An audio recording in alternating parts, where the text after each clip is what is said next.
Welcome to toy-polloi. Hello and welcome to another video from toy-polloi. Now, I've previously mentioned in some videos, sometimes when I'm filming things don't quite go to plan. And this is a case in point. I was doing some restoration on a vintage Action Man Red Devil, and I decided to dye one of the outfits because I've got one in that was a bit faded, and you got some RIT dye, so I thought I'd give that a go and dyeing it. So let's take a look at the video and we'll see what went wrong, and I'll show you the results at the end.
And here is the finished jumpsuit. It's actually got a very nice uniform shade of red. There are no patches on it. It's fairly sort of evenly coated, but it's just not quite the right red.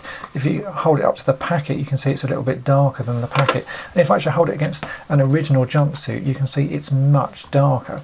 And so that's the reason I decided not to put this into the video, because I didn't get the result I wanted. I'm sure if I bought some other dyes or some Dylon, even though maybe not just RIT, I could use some Dylon, I would have been able to get something just about the right colour, but in this instance it didn't work sort of how I wanted it, so I decided not to put this part in the video. So this is just a little extra bonus bit for my Patreons.